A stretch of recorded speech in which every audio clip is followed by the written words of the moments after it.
Hi friends, welcome back to my YouTube channel. Mungaru Male ಸಿನಿಮಾವನ್ನು ನಾವೆಲ್ಲರೂ ನೋಡಿದ್ದೇವೆ. ಈಗ ಅದೇ ತಂಡ ಮತ್ತೊಂದು ಸಿನಿಮಾದೊಂದಿಗೆ ನಮ್ಮೆದುರು ಬಂದಿದೆ. ಆ ಸಿನಿಮಾ ಯಾವುದಂತಂದರೆ ಮನದ ಕಡಲು. ಮನದ ಕಡಲು ಟ್ರೈಲರ್ ಈಗಾಗಲೇ ರಿಲೀಸ್ ಆಗಿದೆ. ಟ್ರೈಲರ್ ಹೇಗಿದೆ ಎನ್ನುವುದನ್ನು ಈ ವಿಡಿಯೋದಲ್ಲಿ ತಿಳಿಸ್ಕೊಡ್ತೇನೆ. ಅದಕ್ಕಿಂತ ಮುಂಚೆ ನೀವಿನ್ನು ನನ್ನ ಚಾನಲ್ ಸಬ್ಸ್ಕ್ರೈಬ್ ಮಾಡದಿದ್ದರೆ ಕೂಡಲೇ ಸಬ್ಸ್ಕ್ರೈಬ್ ಮಾಡಿ ಹಾಗೂ ಬೆಲ್ ಐಕಾನ್ ಕ್ಲಿಕ್ ಮಾಡಿ.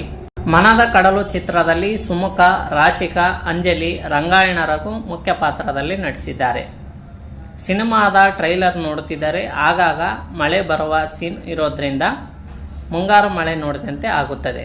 ಆದರೆ ಇದು ಮುಂಗಾರು ಮಳೆ ಅಲ್ಲ. ಈ ಚಿತ್ರದ ನಾಯಕ ಕಾಲೇಜಿನಿಂದ ಡ್ರಾಪ್ಔಟ್ ಆಗಿ ನಿರ್ದಿಷ್ಟ ಗುರಿ ಇಲ್ಲದ ಯುವಕ. ವ್ಯವಸ್ಥೆಯ ಗೊಂದಲಗಳಿಂದಾಗಿ ಯುವಕ ಹೊಸ ಪಯಣಕ್ಕೆ ಮುಂದಾಗುತ್ತಾನೆ. ಇನ್ನು ಈ ಸಿನಿಮಾದಲ್ಲಿ emotional, love, comedy, travel, adventure ಎಲ್ಲವೂ ಇರುವುದನ್ನು ಟ್ರೈಲರ್ ಮೂಲಕ ನಾವು ತಿಳಿದುಕೊಳ್ಳಬಹುದಾಗಿದೆ.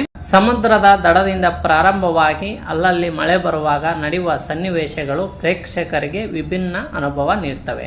ಸಾವನ್ನು ಕೂಗಿ ಕರೆಯಬೇಡ, ಬದುಕಿಗೆ ತುಂಬ ನೋವಾಗುತ್ತೆ ಎನ್ನುವ ದತ್ತಣ್ಣ ಹೇಳುವ ಡೈಲಾಗ್ ಹಾಗೂ ಸಾವು ದೊಡ್ಡದು, ಬದುಕು ಅದಕ್ಕಿಂತ ದೊಡ್ಡದು ಎನ್ನುವ ಚಿತ್ರದ ನಾಯಕ ನಟ ಸುಮುಖ ಹೇಳುವ ಡೈಲಾಗ್ಗಳು ನನಗೆ ತುಂಬ ಇಷ್ಟ ಆದವು.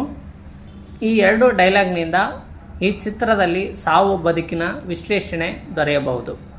ಜೊತೆಗೆ ಆಧುನಿಕ ವೈದ್ಯಕೀಯ, ಗಿಡಮೂಲಿಕೆಗಳ ವೈದ್ಯಕೀಯ ಪದ್ಧತಿ ನಡುವಿನ ಸಂಘರ್ಷವನ್ನು ಕೂಡ ನಾವು ಕಾಣಬಹುದಾಗಿದೆ. ರಂಗಾಯಣ ರಘು ಮತ್ತು ದತ್ತಣ್ಣ ವಿಶೇಷ ಪಾತ್ರಗಳಲ್ಲಿ ನಟಿಸಿರುವುದನ್ನು ಕಾಣಬಹುದು. ಮಾರ್ಚ್ 28ಕ್ಕೆ ಈ ಸಿನಿಮಾ ಬಿಡುಗಡೆಯಾಗಲಿದೆ.